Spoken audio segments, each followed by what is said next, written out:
the first light of dawn spilled across the rolling hills of southern Ohio, a soft golden glow that clung to the mists like a whispered secret. The air was heavy with the scent of wet grass and turned soil, and somewhere far below, in a bend of Brush Creek, water gurgled over ancient stones, worn smooth by centuries of flow. On this quiet morning, the land seemed almost to breathe, its undulating contours stirring under a blanket of fog. And there, revealed as the mist pulled back, lay the impossible, a colossal serpent, its sinuous body curling and coiling along the ridge as though it had risen from the depths of the earth to bask in the newborn sun. The scales of its form were not stones or leaves, but the very skin of the land itself, layers of earth shaped by hands long vanished from memory. Its body stretched over 1,000 feet, rising and falling in perfect rhythm, each curve deliberate, each coil poised as if frozen mid-motion. The head, broad and triangular, opened its earthen jaws toward a mysterious oval mound, as though swallowing the sun itself. No fence marked its perimeter. No sign announced its name. For the first Europeans who stumbled upon it in the 19th century, it was as though they had discovered a slumbering titan from the age before history, a creature whose pulse still throbbed faintly beneath the soil. Imagine their awe.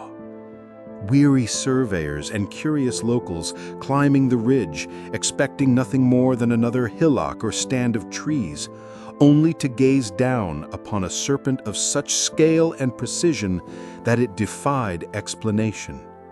Some whispered of giants, others of an ancient race that vanished before the Shawnee or the Adena. Still others claimed it was the work of the gods themselves. The local stories had long hinted at something sacred hidden in the high ground. Elders spoke in half-remembered fragments of a spirit serpent who guarded the land, of lightning strikes that danced upon the ridge, of dreams in which a great coiling figure whispered warnings. Yet here, for the first time in living memory, the whisper had taken form, its silent presence demanding answers. Standing at the serpent's head, the air seemed to hum. Not a sound, but a sensation, as if the ground carried the memory of every step, every ritual, every watchful night spent beneath the stars. The builders had worked not in haste, but in harmony, aligning the serpent with the heavens, embedding meaning into its curves as surely as the sun rises and sets. But who were they? When had they lived? And why shape the earth into a serpent, a creature both feared and revered across cultures? The questions clung to the explorers as they mapped each coil, their compasses spinning slightly askew, their boots sinking into the soft, damp grass. To the untrained eye, it might have seemed simply a curious rise and fall in the land. Yet from above, it was unmistakable. In those first days of discovery, before aerial photographs and drone footage, only those who climbed to the right vantage point could see the whole, could trace the serpent's undulating body to its final tapering tail. And in that moment, the boundary between earth and myth blurred. They could feel, even if they could not explain, that they were standing on the skin of a mystery older than the ink on their maps, older than the roads they had traveled to reach this place. As the sun climbed higher, casting long shadows into the coils, the serpent seemed to shift, its curves deepening, its head tilting ever so slightly toward the glowing orb on the horizon. Was it the play of light? Or had the mound itself been crafted to come alive with the changing day? No one could say for certain. But as the warmth spread across the ridge, one truth settled into every heart present: the Great Serpent Mound was no accident of nature. It was a message, carved into the flesh of the earth, meant to endure long after its makers had vanished. a message whose meaning had slipped beyond the reach of time, waiting for the day when curious eyes would find it again and try, desperately, to understand. Long before the first steel rails cut across the Ohio hills, before surveyors carried maps and compasses into the wild green valleys, this ridge had been a sacred place. The Great Serpent did not rise overnight. It was born of vision, patience, and a unity of purpose so complete that the builder's work became indistinguishable from the land itself. To stand here now, centuries later, is to feel the faint echo of footsteps that pressed into the soil when the mound was still being shaped. Yet the builders left no written language, no etched stone tablets, no detailed accounts of why they labored here. What they left was the serpent itself, a silent monument speaking in the language of earth and sky. Archaeologists, poring over the evidence, have tried to place the serpent within the timelines of known cultures. Some point to the Adena people, who lived in the Ohio River Valley more than 2,000 years ago. The Adena were master mound builders, their works often serving as burial sites, ceremonial platforms, or territorial markers. They had the knowledge to move and shape massive quantities of earth with only baskets, digging sticks, and the strength of their own hands. But when radiocarbon dating was applied to the Serpent Mound soil in the 20th century, a surprising possibility emerged. It might be younger than the Adena, perhaps the work of the Fort Ancient culture around 900 years ago. The Fort Ancient were not a single tribe, but a gathering of communities whose traditions wove together threads from earlier peoples, carrying forward a deep understanding of astronomy, agriculture, and ritual. Others argue that the serpent could be even older than both, perhaps an inheritance passed down from generation to generation, reshaped and maintained by each culture that lived along these hills. The truth may never be fully known, for soil layers shift and artifacts scatter over the centuries, each clue altered by time. What is clear is the builder's mastery over the land. The serpent's curves are not random.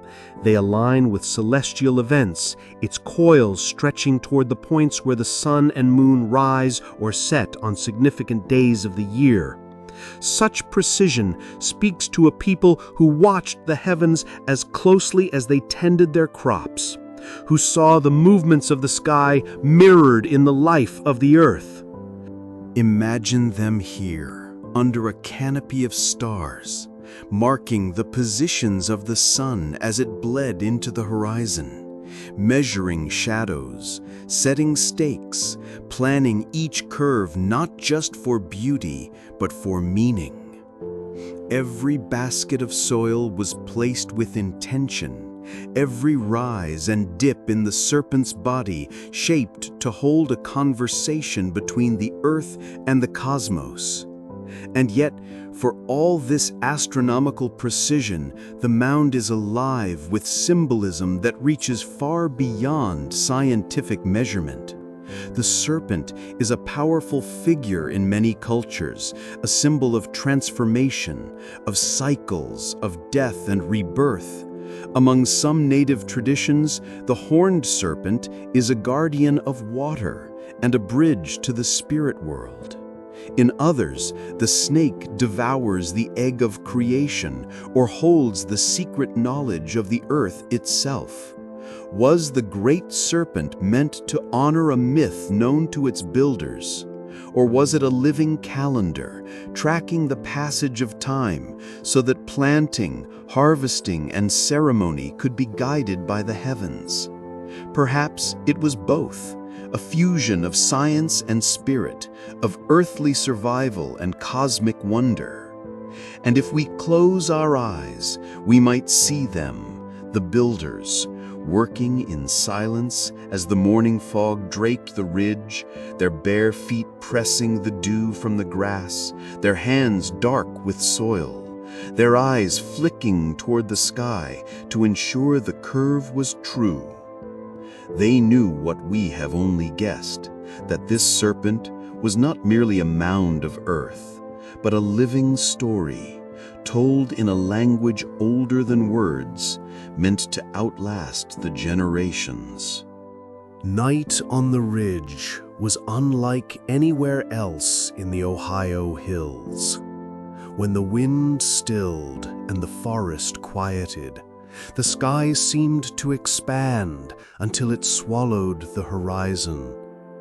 Stars hung in the darkness like ancient fireflies, their light older than memory, older even than the soil beneath one's feet.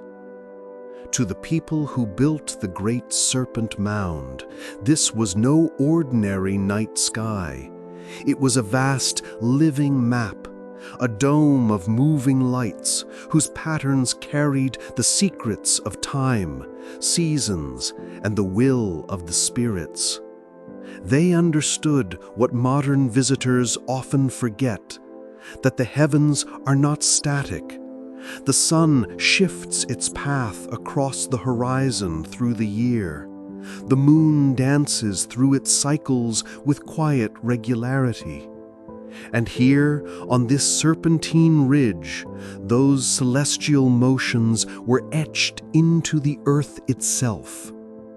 The serpent's head, broad and deliberate, is aligned so that its open jaws point toward the spot where the summer solstice sun sets, a moment when the day is longest and the world is bathed in lingering light. To stand there on that day as the sun slips into the horizon directly between the serpent's jaws is to witness an ancient drama reenacted exactly as it was centuries ago. The coils, too, are not idle flourishes. They correspond to other critical points of the solar year, the equinoxes, when day and night balance perfectly, and the winter solstice, when darkness reigns and the sun seems to pause before turning back toward the spring. Even the moon has its place in this cosmic design.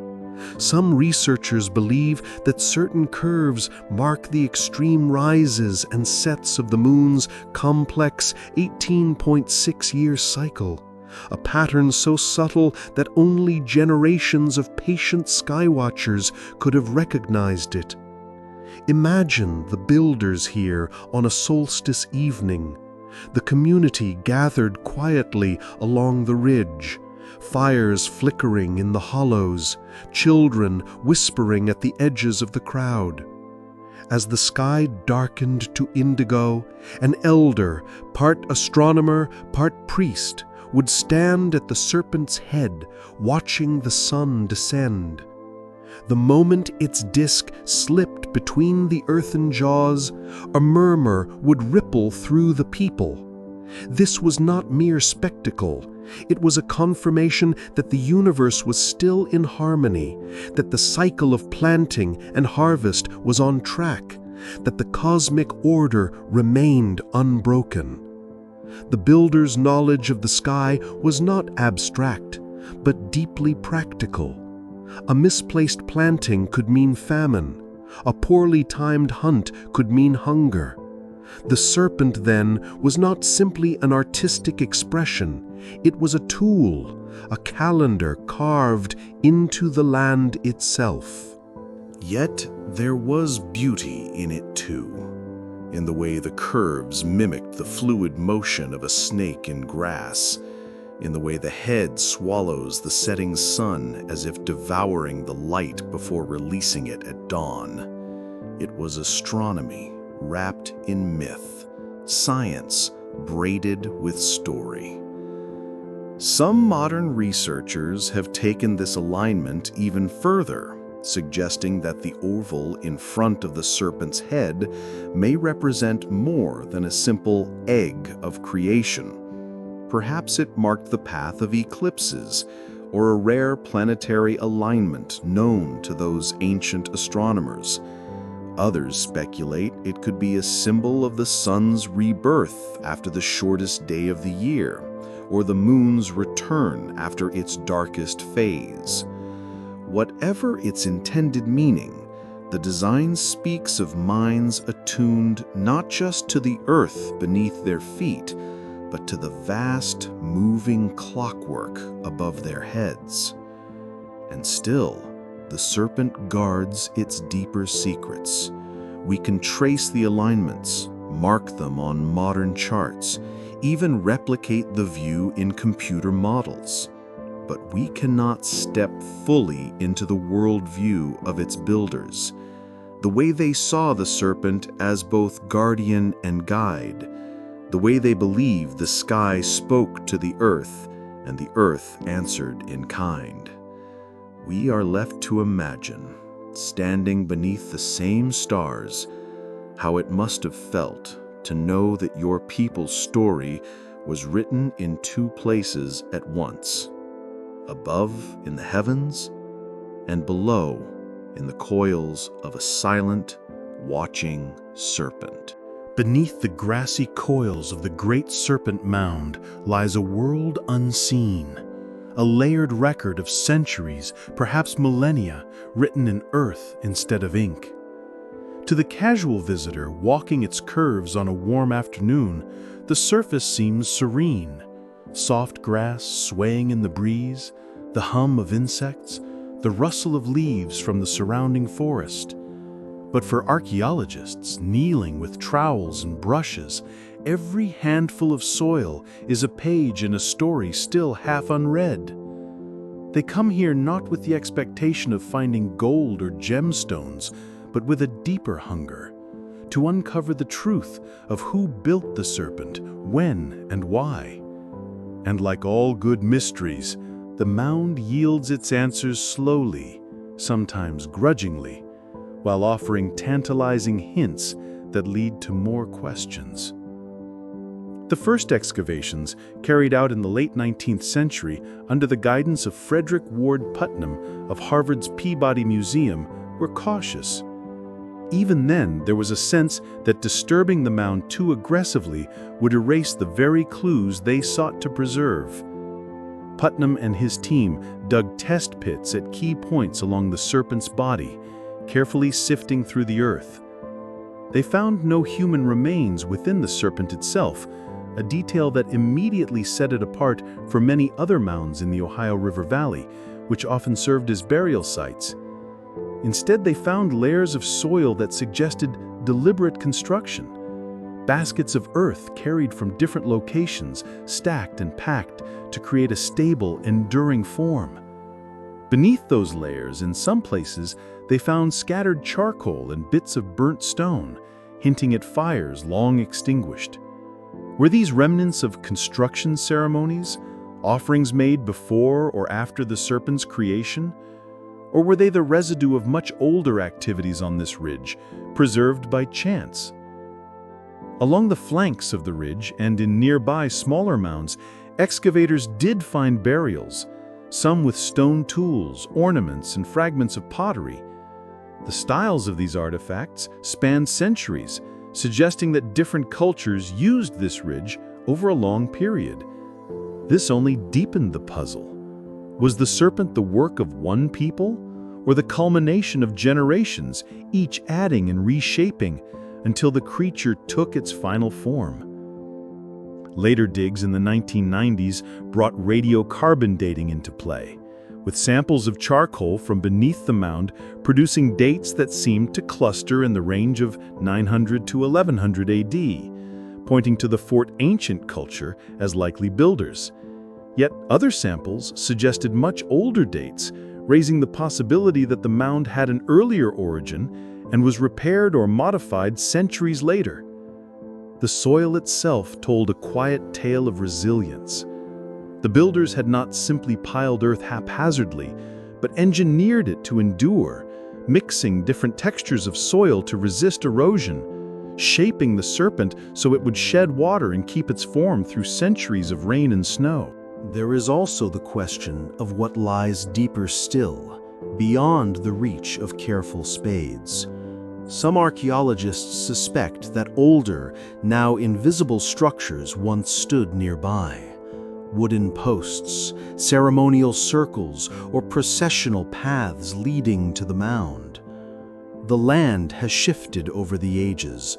Floods have come and gone, trees have grown and fallen, and with them, any surface traces of ancient gatherings may have vanished.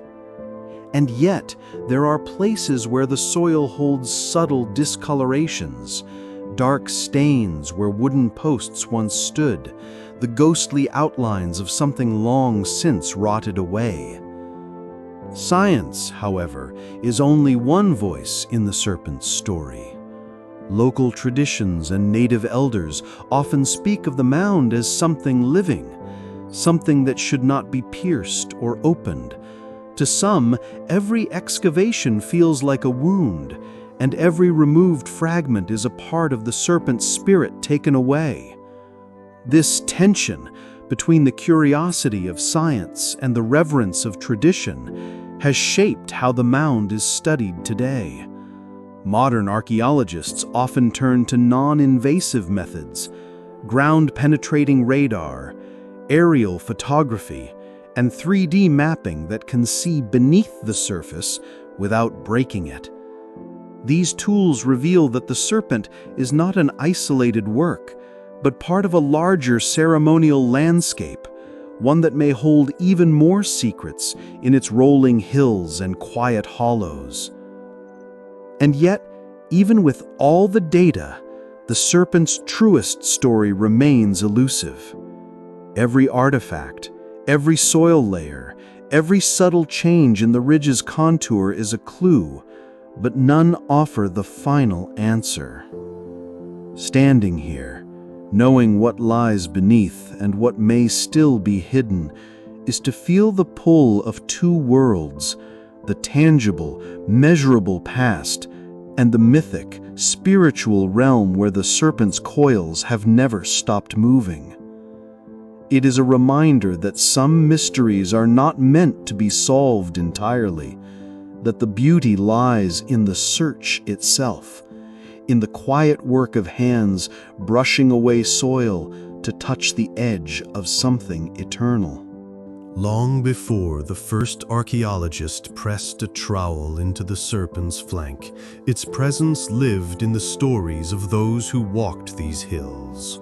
For the Shawnee, the Miami, the Lenape, and other native peoples of the Ohio Valley, the land was not just soil and stone, it was alive, imbued with spirit and memory. To speak of the Great Serpent was to speak in the language of myth and reverence, where the physical shape on the ridge was only the surface of something far deeper. Elders told of the horned serpent, a powerful water spirit that could bring both blessings and destruction. It lived in rivers and lakes, its coiled body hidden beneath the currents, its eyes like twin moons gleaming in the darkness. In some stories, it was a guardian of sacred places, protecting them from those unworthy to enter. In others, it was a tester of human courage, appearing in dreams or visions to those who sought wisdom. The serpent, they said, was not to be feared in the way one fears a predator. It was to be respected, for it could grant knowledge or take it away. Those who came to the ridge for ceremony would offer tobacco or cornmeal, speaking words that acknowledged the serpent's power and asked for harmony between the people and the land.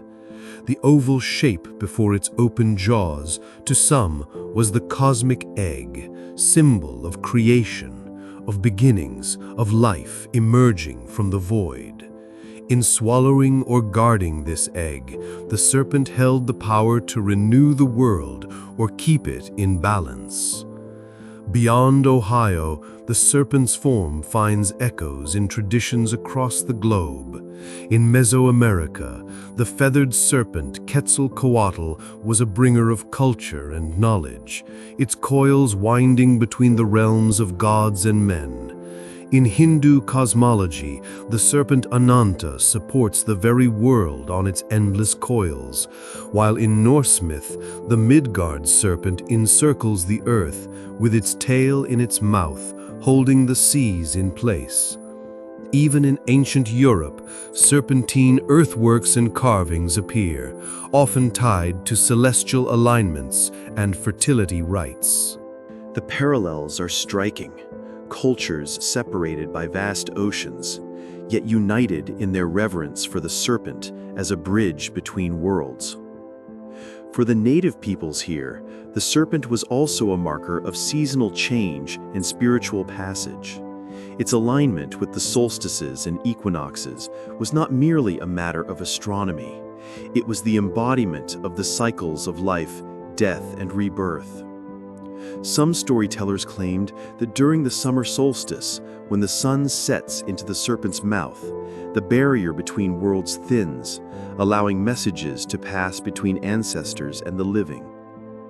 Others said that the ridge itself was once the body of a giant snake slain by a hero long ago. Its spirit transformed into an earth guardian so that it could continue to watch over the land. When European settlers arrived, many of these stories were fragmented, broken by displacement, disease, and forced assimilation. Yet the serpent endured, not just in the earth, but in the whispers that clung to it.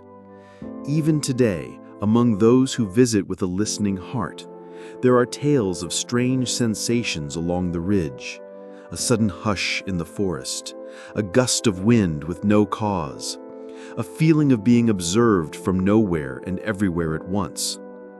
Some who camp nearby speak of dreams vivid with coiling shapes, of eyes gleaming in the darkness, of voices like water over stone.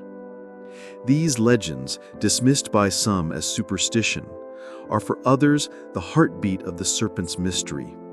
They remind us that the mound is more than a prehistoric engineering feat or an astronomical calendar. It is also a spiritual landscape, one that cannot be fully measured in feet or radiocarbon years. It belongs as much to the realm of story as it does to science. And perhaps that is why it has endured, because it exists in both worlds, feeding those who seek numbers and those who seek meaning, offering a different truth to each who comes to its coils. By the time the 20th century gave way to the 21st, the Great Serpent Mound had slipped beyond the exclusive realm of archaeologists and historians. It had become a magnet for seekers of all kinds, scientists, spiritualists, adventurers, and dreamers, each drawn to its sinuous form with their own set of questions.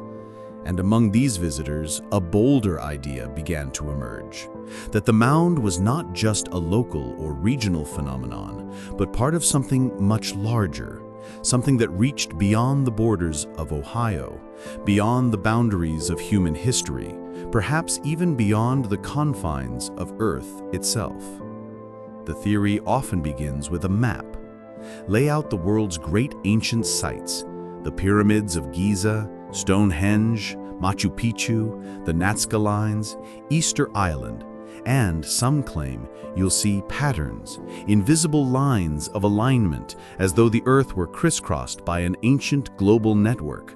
Some call them ley lines, currents of geomagnetic energy said to flow through the planet, guiding animals, influencing human consciousness, and perhaps inspiring ancient builders to place their monuments precisely where those energies converge. When the Great Serpent Mound is plotted on such maps, it seems to sit on one of these proposed lines, connecting it mysteriously to sites thousands of miles away. Then there is the matter of its design. From the ground, its curves are subtle. From above, they are unmistakable. Yet until the late 1800s, no one could see it in full from any earthly vantage point. How, then, did its builders create such perfect proportions? Was it the result of meticulous surveying over months or years, or, some speculate, was it guided by knowledge beyond their time? This question has opened the door for more daring ideas, that the serpent might have been inspired or even directly instructed by visitors from the stars. The theory, though scoffed at in academic circles, draws strength from global parallels.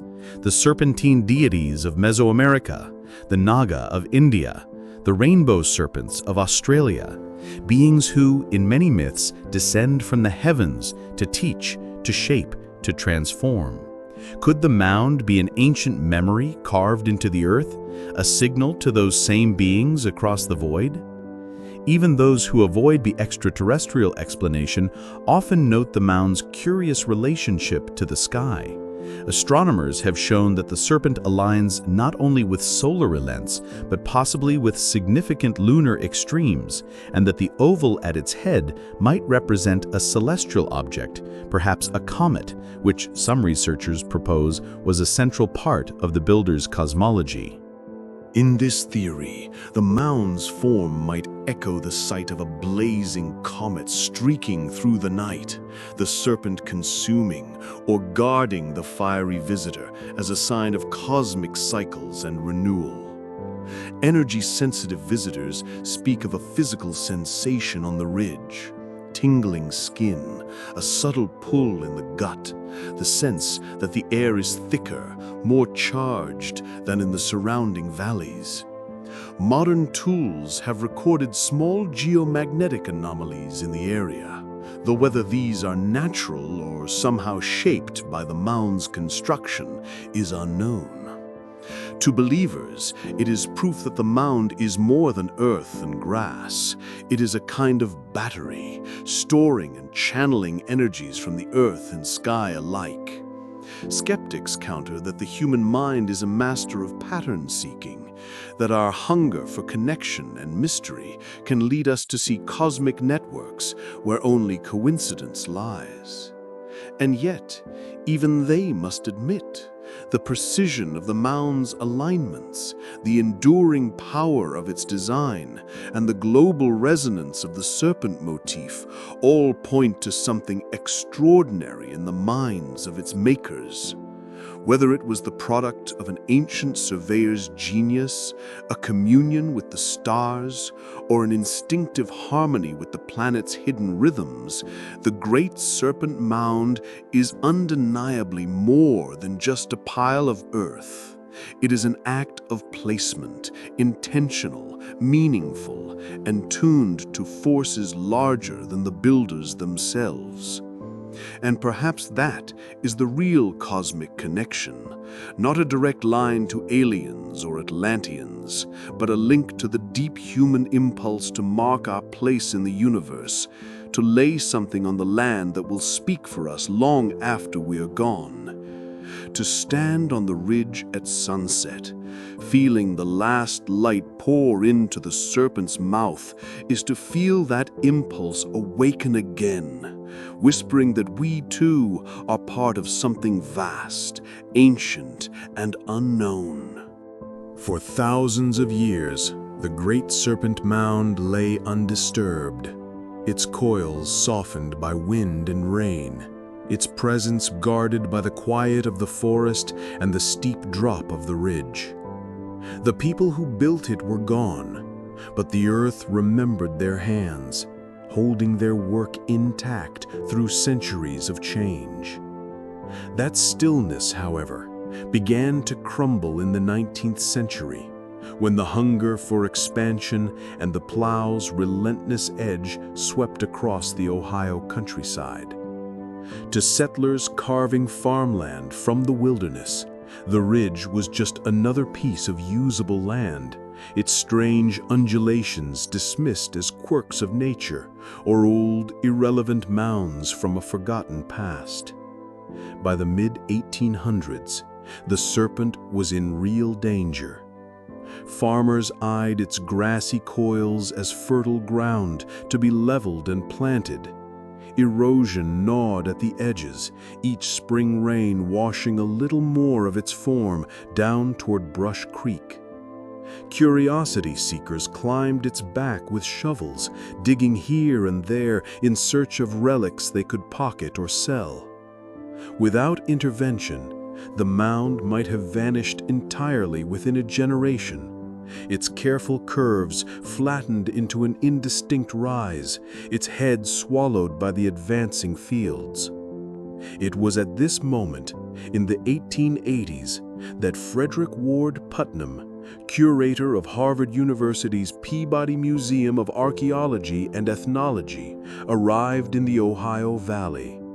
A quiet but determined man, Putnam had a deep respect for the earthworks of North America and understood how quickly they were disappearing under the advance of settlement. When he first saw the serpent, its form partly eroded but still unmistakable, he recognized not just its scientific importance, but its vulnerability. This was not merely an archaeological site, it was a living artifact, one that could be erased forever if left unprotected. Putnam acted swiftly. He organized surveys, carefully mapping each coil and recording its dimensions. He also began a campaign to save the site from destruction. With the help of local allies and funding from the Peabody Museum, he purchased the land containing the mound in 1886. For the first time in its long history, the serpent had legal guardians. Putnam and his team restored parts of the mound where erosion had bitten deep, replanting grass and shoring up its shape. They built paths for visitors that avoided damaging the earthwork itself, and they posted signs explaining its significance. In 1900, the land and the mound were transferred to the Ohio State Archaeological and Historical Society, now the Ohio History Connection, ensuring that its preservation would continue beyond Putnam's lifetime. This marked a turning point. Not only was the serpent saved from destruction, but it also began to take its place in the public consciousness as a treasure of cultural heritage. Yet preservation was not a simple matter of fencing off the site. The serpent remained vulnerable to natural forces, erosion, invasive plant roots, and the freeze-thaw cycle of Ohio winters. Over the decades, caretakers developed careful maintenance routines, regular mowing to keep the shape visible, drainage systems to prevent water from undermining the earth, and controlled foot traffic to avoid compaction of the soil. Archaeologists continued to study it, but with increasing restraint, moving toward non-invasive methods to balance research with respect for its cultural and spiritual significance. Today, the mound is recognized as a National Historic Landmark and is maintained not just as an archaeological wonder, but as a sacred space. Visitors are encouraged to walk its perimeter, to see the serpent from overlooks and aerial platforms, but not to tread its coils. Annual events mark the solstices and equinoxes, inviting the public to witness the alignments that have awed observers for centuries. Native voices have also been brought into the conversation, reminding all who come that the serpent is not simply a monument of the past, but a living part of cultural memory and identity. Still, the work of preservation is never truly finished. Climate change brings heavier rains and harsher storms, threatening new erosion. The balance between allowing public access and protecting the site is a constant challenge.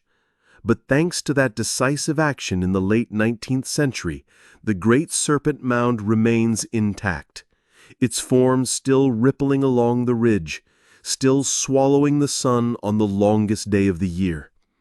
It has been given a second life, not as farmland, but as a bridge between past and present, science and spirit, earth The road to the Great Serpent Mound winds through quiet stretches of southern Ohio, past rolling fields and clusters of woodland where sunlight dapples the ground in golden patches. The closer you draw, the more the land seems to lift, rising in long, gentle swells. Brush Creek glitters below in the valley, its meandering course a silver ribbon through the green. And then, suddenly, you arrive, not with the grandeur of a towering monument, but with the quiet presence of something that feels older than the road you've traveled to reach it. There is no roar of crowds, no flashing lights, only the soft crunch of gravel beneath your shoes and the faint smell of warm grass carried on the wind. The path to the mound is deliberate, a slow ascent through the trees. Birdsong filters down from the canopy, and for a moment, you could almost forget why you've come. Then the trail opens, and you are standing at the edge of the ridge, looking down at a shape that at first seems too subtle to be real. The serpent's coils are low, green, almost blending into the surrounding slope, but as your eyes adjust, the pattern emerges, unmistakable. A long, flowing body curls and dips across the spine of the ridge, its head broad and open toward the horizon, jaws framing an oval mound like a jewel in a setting. Even from here, its presence is undeniable. Quiet, yes, but powerful, as if the land itself is aware you are watching. Walking the perimeter path, you see the serpent from different angles. At one bend, it is nothing more than a grassy rise. At another, the curve is so precise it feels as if it might move at any moment, sliding back toward the creek below. The air is different up here, brighter, cleaner, carrying a subtle stillness. On a clear day, you can see the horizon spread wide, the sun's arc overhead mirrored in the serpent's flowing form. Standing at the head, you look through its open jaws toward the spot where the summer solstice sun will set. You imagine the ridge alive of people centuries ago, gathered in silence to watch that single moment when sky and earth meet in perfect alignment. The grass rustles in the wind, and it's easy to believe those eyes are still watching, that the coils are still charged with the meaning placed here so long ago. Some visitors linger in the observation tower, taking in the full sweep from above, tracing the serpent's body in one slow, uninterrupted gaze. From this height, it becomes clear how deliberate every curve is, how perfectly it fits the ridge, how balanced the proportions are between head and tail. Others prefer to sit quietly on a bench, sketching or simply listening. A hawk wheels overhead, its shadow sliding across the serpent's back, and the sound of the creek far below mingles with the rustle of leaves. If you stay until evening, the ridge transforms. The sun dips low, flooding the sky with orange and gold, and the serpent's form deepens into shadow. For a few moments, the light catches the oval mound before the head, making it glow faintly against the darkening grass. The horizon swallows the sun, and the day exhales into night.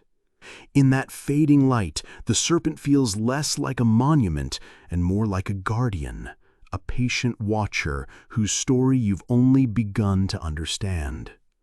Leaving is not easy. You walk back down the path, the forest closing around you once more, and the sounds of the everyday world return. The hum of tires on distant roads, the snap of a twig underfoot. Yet something lingers. Perhaps it is the sense of scale, knowing you've walked beside a work older than most nations.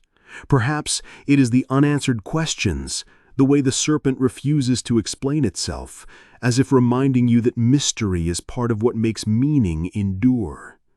Or perhaps it is simply the quiet conviction that you've touched, however briefly, a thread that connects you to those who came before, People who stood on that ridge, under the same sky, and shaped the earth into something that could speak without words for 1,000 years. The Great Serpent Mound does not shout.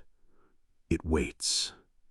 And in its waiting, it invites you to listen, not just to the wind in the grass or the water in the valley, but to the deeper rhythm beneath your feet, the heartbeat of a story still being told.